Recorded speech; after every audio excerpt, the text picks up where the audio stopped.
everyone. Welcome to Hospitality Today Live. I'm Deborah Gardner, your host, where we have such a great time talking to many people that work in the hospitality industry. And it is so much fun because we get to hear their perspective, opinions, stories, and then they share all kinds of lessons as well. And today I have a very special guest, a longtime industry friend of mine. We're talking about CMP DES, Amanda Wells. She is the Director of National Accounts for the Arlington CVB and a huge advocate for the industry for over 25 years now. She has served on so many industry committees, and we're going to talk to her about that. But what I love about Amanda is she is so driven to help others and their passions and strengths, to where she encourages everyone to think big and go for it. And that way you can follow your gut, take risks, even through uncertainty. And Amanda is here to share with us just how to do it. And believe it or not, she's got one word, that one magic word that makes it all happen. And we're going to find out all about it, along with hearing more about what Amanda's been up to right after this. Don't go away.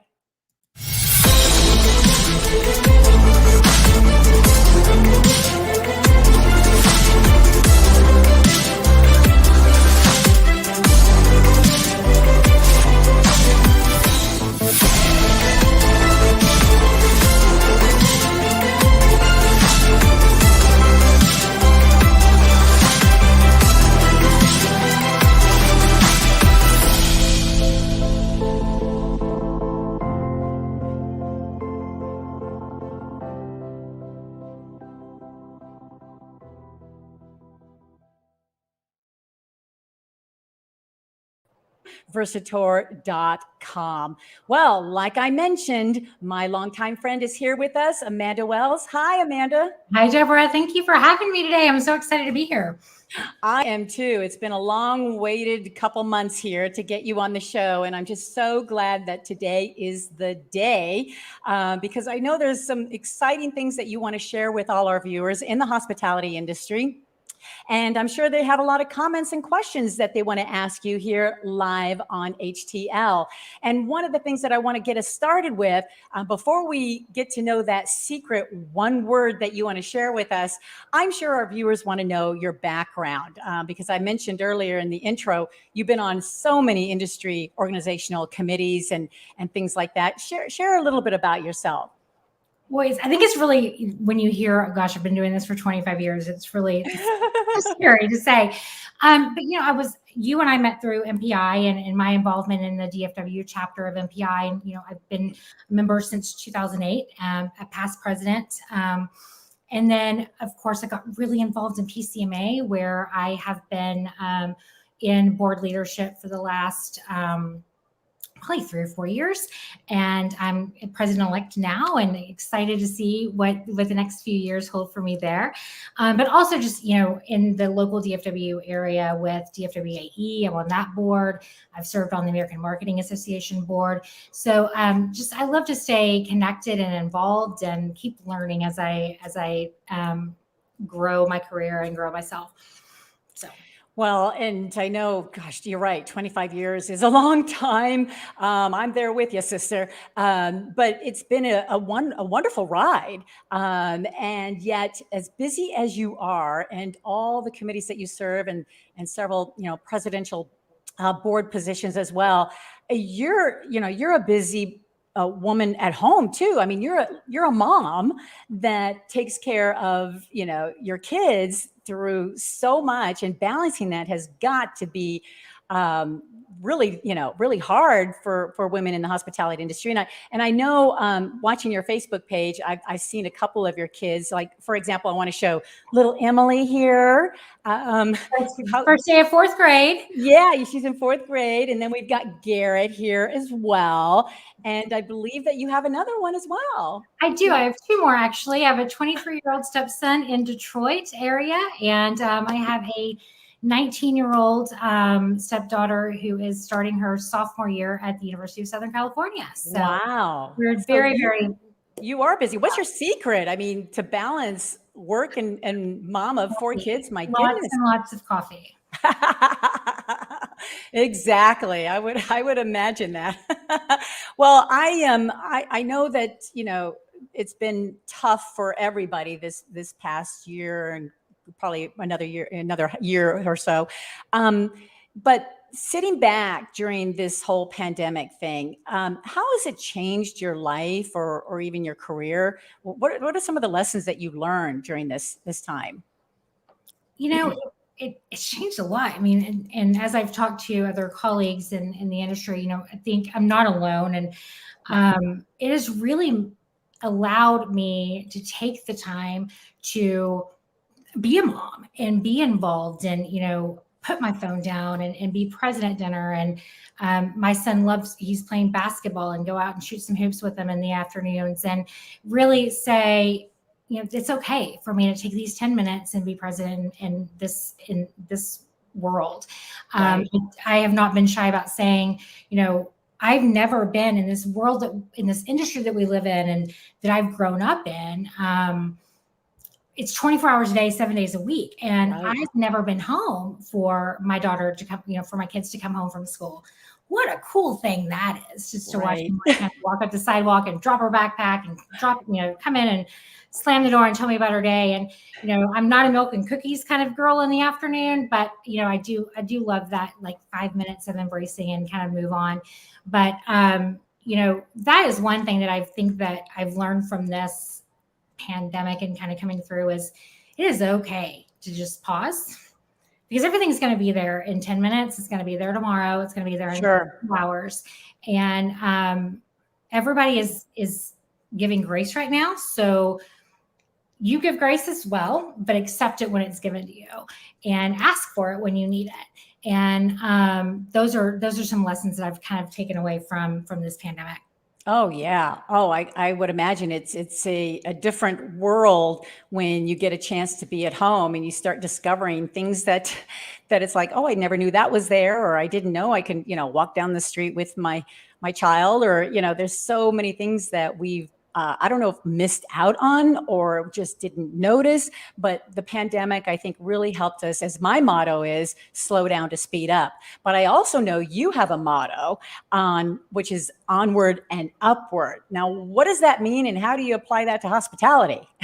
Well, it's something that's been around my entire life. And it wasn't really a motto of mine really until this past year, where I grew up with this phrase, onward and upward. And I remember my grandmother, who, she's 97, she's still with us. And, I can still remember those times where maybe I was going through a tough time, or, I vividly remember talking to her about my divorce, and, she finished that conversation with, well, onward and upward. And that really kind of stuck with me. And, when we are, but I don't think it really was as applicable in my life until this last 15 months, where you have to keep moving forward and moving onward with our lives. But, how do we move upward? And I've really kind of taken that to heart. And how do I take those steps forward, take those steps upward, whether that is marking some things off my to-do list, right? Taking some time to go, okay, I'm going to pause on this and I'm going to really focus on this thing that I've been really wanting to do.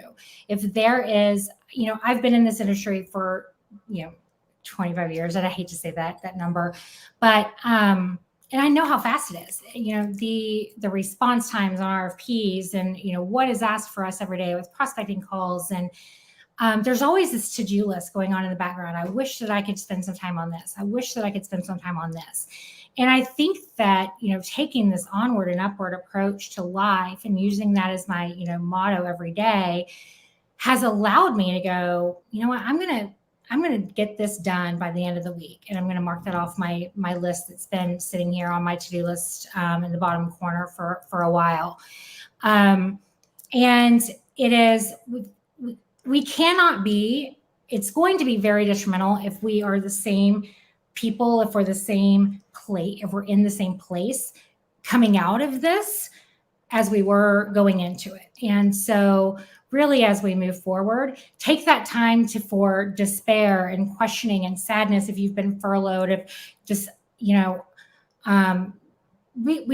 don't know what's happening, especially with this, this Delta variant and this, I don't want to say round 2 coming, because I've seen that floating around. I'm like, nope, we're not doing round 2. Right.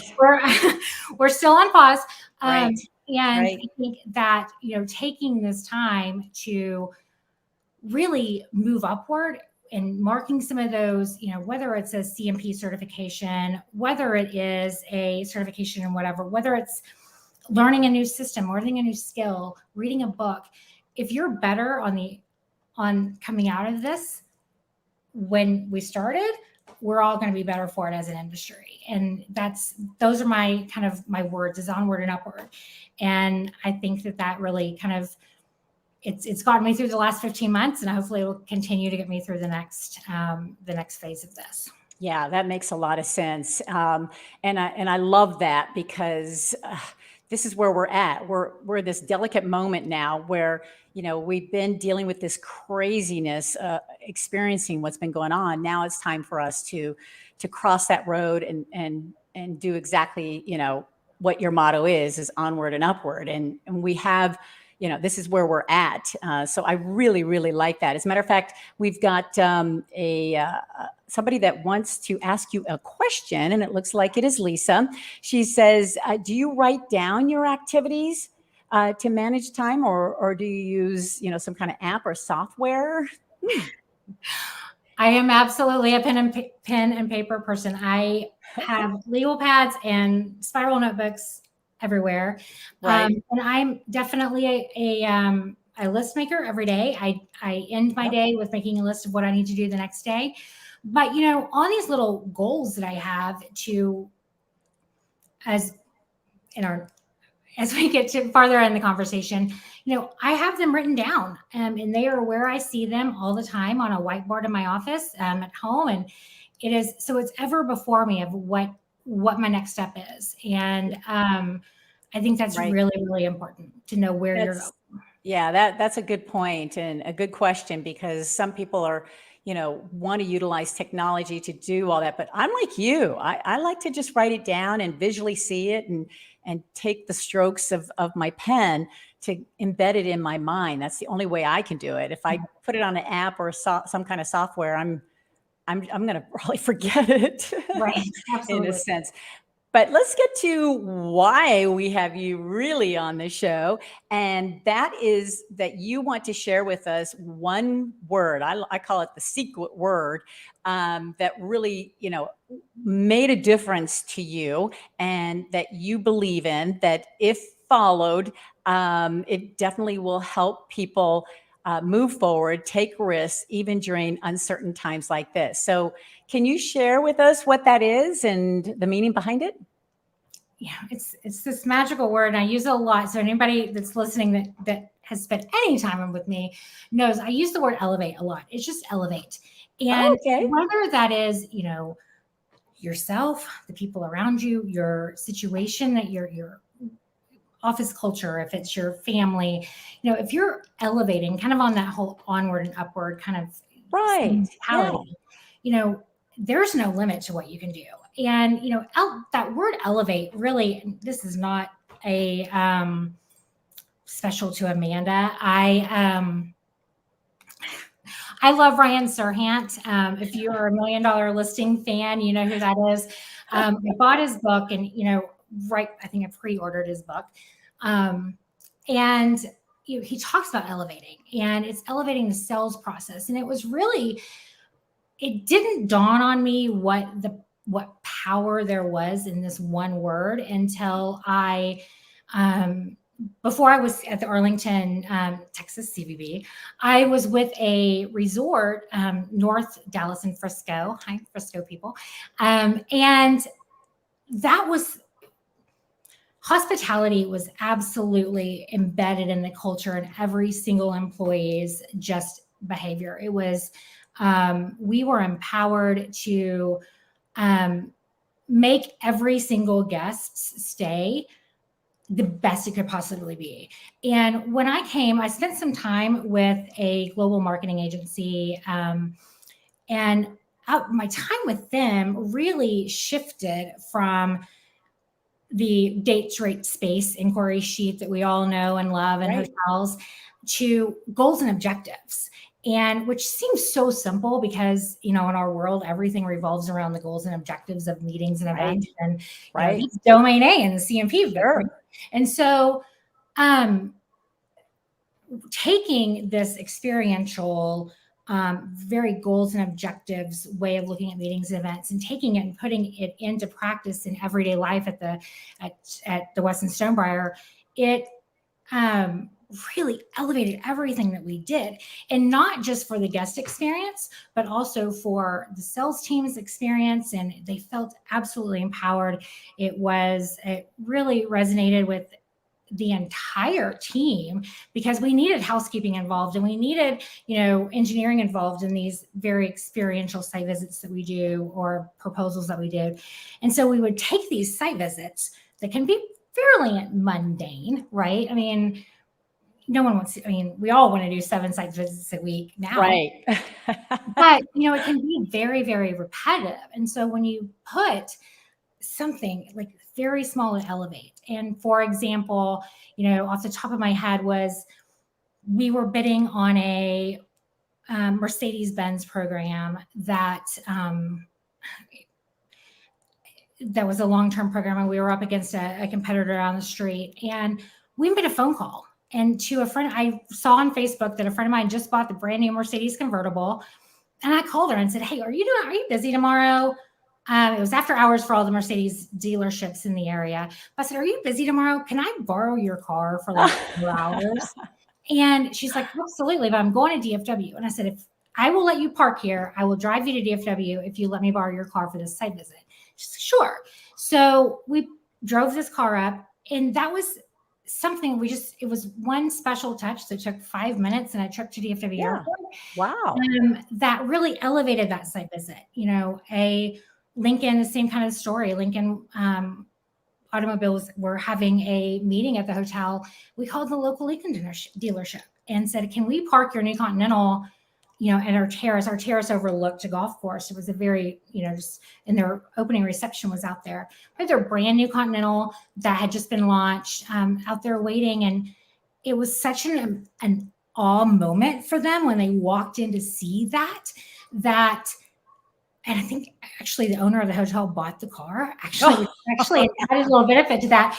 But that's funny. It took 5 minutes to make a phone call to the local Lincoln dealership to make that much of an impact. So we elevated that arrival experience. We elevated the site. Right. And when you take that into your everyday life, whether it is just a proposal, whether it is can you just elevate a conversation with the client and make that one more connection? Is it one more question that you can ask to make that, that experience for the client that much better? That's what really I strive to do, is just elevate something every day in work and in home. And in home, it could be, is it something in my health? Is it one more bottle of water? One less glass of wine? Is it, one less trip to Starbucks that week? Or is it, do I take one more hour and spend, playing basketball with Garrett in the driveway? And those are all why it seems very simple. If we're not inherently thinking about doing these small tasks or these small things to elevate our lives, we're not moving forward, right? We're not moving upward. Right. And, but I also look at it as I take every single opportunity that I have to read. I am constantly reading. If there's not a book on my face, I'm listening to a book or a podcast or something. And it is, that elevates me, right? It pushes me to be better. And, sure. And I have to celebrate those too, right? So there's another speaker I heard earlier this year that talks about micro wins. And in your quest to elevate and these goals that, I have written on my whiteboard, there may be there may be smaller steps that I need to take to this goal. That doesn't mean that I'm not accomplishing that, but I need to celebrate these micro wins along the way. Right. And right. like I said, one bottle of water, that's a huge, more than what I'm usually drinking. It's a huge one for me. And Right. I'm going to celebrate that. And I'm Right. going to go Well, for and you believing in that word and living by it makes a lot of sense. But for people that, it could seem overwhelming to them, to some. So to gravitate that mindset to elevate and to believe it like you do, where does one person start? Do they just, is it just, looking at their goal and write it down to take those steps? Or what would you suggest? I really think it is, you said in the beginning of it, like, think big. And I think that, if that's in you, absolutely think big and go for it, but make those little steps along the way. Can you add something special to this? Do you know something about this client that would make the difference in landing this piece of business? And can you put that into that proposal? I'm going way old school, right? And, remember when we would hand deliver proposals and hand deliver contracts? And I know it's COVID and all of that, but what a difference that made. And can you do something creative with the delivery of that with your email? And it doesn't have to cost a lot. It doesn't have to take, a massive amount of time. It is really just that one step farther to make that connection with your client, with your family, with yourself, and your goals. Is it just getting out of that form letter proposal that you've sent for the last 2 years, because that's just the easiest thing and that's what's computer generated? Is it doing something that would make an impact, and taking a step back? And I think that, and I know I think we should talk about this more, and I'll go ahead and say it. This requirements of response time in our industry that we've put in kind of randomly, and I know one brand has a 2-hour response time for an RFP, and one brand I know that has a 4-hour response time. You can't make a connection and make a really thoughtful proposal in 2 hours from receiving an email. And so take time. We're in this era of grace, and ask for grace, and tell your boss, tell your national salesperson, tell your CVB rep, hey, you know what? I want to put some real thought into this, and I really want to win this piece of business. I want to try to find a way to elevate. Can you brainstorm with me? Can we talk through this? Do you know anything about this client that might make an impact for me to win this business? And having those conversations, which are all safe conversations to have, is so much but time spent, quality time spent, versus just, hammering out responses that may not have that same impact. And I think that those little steps will greatly elevate the way that you feel about yourself and your confidence and your sales numbers and your workplace, and just overall as an industry. I think we'll all get better if we all take those little steps. Yeah, I think those are great suggestions, because I think that's where everybody is. And I loved what you said. We are in a time of grace. And if you just stop and think about that, it's like, hey, yeah, right.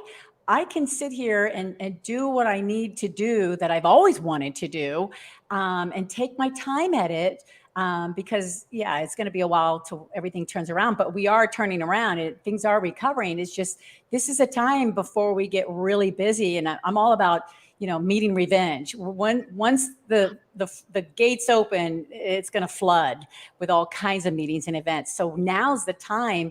And I love what you said regarding that. And maybe that's taking time, like you're doing. You're reading a lot of books. As a matter of fact, we have somebody that from Visibly Media saying, what books would you recommend to read? Oh, okay. Well, along this line of elevate, and what drives us home in different wording is, I love Simon Sinek. Anything Simon Sinek has written, I have I've read, I think, multiple times. Why? Start with why. Right. Start with why. Find your why and find your purpose. And,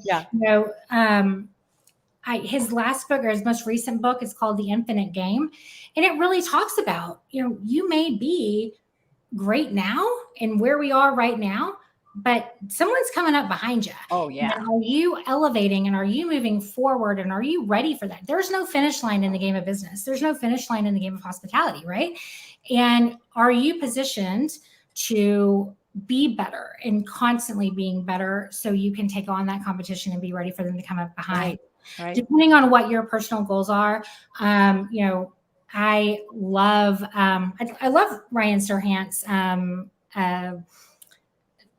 Sell It Like Serhant. I love Roy Spence. I saw him at a conference, and I walked out of the room crying and pressing pre-order on Amazon. He wrote a book about, it's not what you sell, it's what you stand for. And it really that was a transformation of myself a couple of years ago of, what is my why? What is my purpose in this? And what am I working towards, and setting those goals for myself as well, and really understanding where that comes from. I'm looking behind me. Dale Partridge, I saw him speak at a PCMA event. He wrote People Over Profit. That's a really great book as well. So just find whatever drives you. Sure. It's not really books. It's also, if you find someone that really speaks to your heart and really speaks to your soul, I will listen to or read anything that Bozome St. John puts out in the universe. She, if you don't know her, I didn't know her either until I went to a conference a couple years ago. She's a CMO of Netflix, but she's had this amazing career as a woman, an African-American woman. And she talks about all of that. And she really taught me over the last I've taken 2 of her workshops over the last 15 months. She really talks about being your authentic self. It is okay to be crazy Amanda and just spewing my big ideas. And it's okay. And if you like it, great. If you don't, that's fine too, but somebody does. Right. And I love her. So look for those things that speak to your soul. And I'm also message me, connect with me on LinkedIn, and I can definitely brainstorm on some other books. Well, so you work in the industry that's 24/7. You're a mom of 4, and you read. You're putting me to shame here, because I don't know how you have time for all of that, but I guess some are more talented than others. But that is great. I love those. I'm definitely going to watch this recording so I can write all those books down, because I think you and I have the same taste. So those were great recommendations, definitely.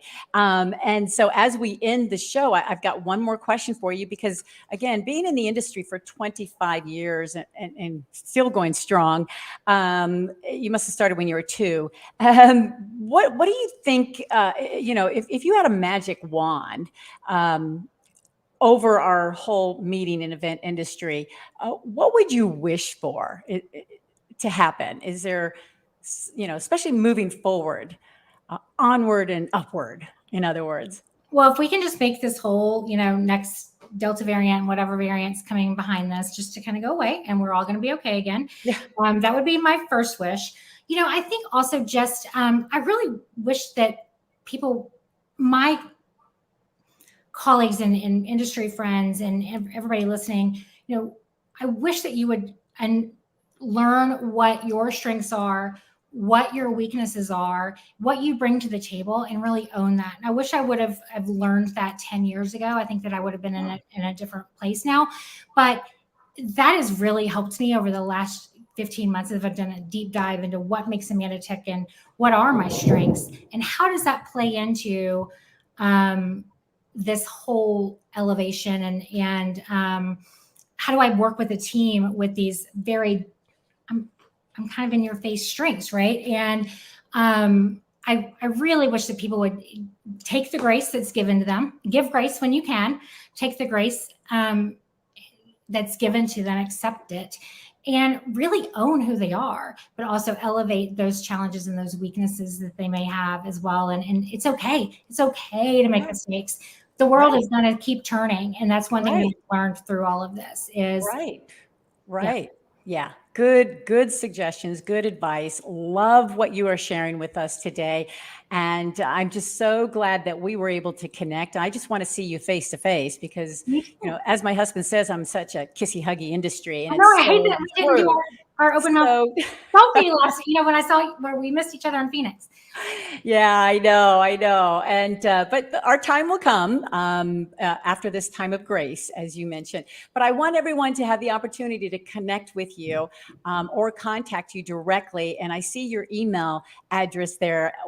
You mentioned LinkedIn. Any other ways that people can connect with you to talk Facebook, to you about all this? my message me anywhere. I can give you my cell. That's pretty much all over the internet as well. Yeah. Arlington.com. You can find me there as well. So Right. I'm pretty accessible. So I would Yeah. love to connect with anybody. Yeah, well, you represent a great city there, and I know some good things are going to be happening for you, onward and upward. There's no doubt about that with you. And of course, we've got one more comment from our good buddy Ray, who says that great takeaways, balance and elevate, onward and upward. Thank you. So thanks, Ray, for watching. It's a great message that Amanda just shared, along with so much more as well. So from the bottom of our heart here at Hospitality Today Live, thank you so much for joining us. We're so excited for you and your family, and so many good things to happen in the coming years for you as well. Another 25 years. Thank you, Deborah. I appreciate it. You're welcome. Bye for now. Bye. Well, there you go. Was that a great episode or what? I mean, Amanda is such an amazing, brilliant, and beautiful woman that I've known for many, many years. And I'm so glad that you were able to, stick by with us and watch what she had to share, especially with all that she mentioned here on the show. And I love the fact that it's all about right now, onward and upward. But in the meantime, it's a time of grace. Take advantage of that, like she mentioned as well. And of course, we want to make sure that since you enjoyed this episode, and I'm sure you did, you can share this replay with anyone that you'd like. All you have to do is go to all our social media platforms, and they'll be right there. So, share it among your office coworkers, your family, friends. I know we would appreciate it here at Hospitality Today Live. And if you'd like to continue the conversation, or want to be a sponsor or have comments, please contact us at hello@hospitalitytodaylive. Any questions as well. So you're probably wondering, what's up next? Well, we have the director of Arrive Conference Solutions, Alan Kleinfeld, with us. He is a seasoned meeting expert, but it wasn't until his time as a public safety officer that gave him the unique view in the conference space for safety and security. And he is going to be here to expand on this topic and discuss, more about safety and security and how we're not really done with COVID-19 yet. And he's got his reasons behind that as well, along with knowing what the future lies for safety and security in this meeting and event space, along with the rest of the hospitality world. So I hope that you'll join us next week as well. In the meantime, I'm Deborah Gardner, your host here at HTL.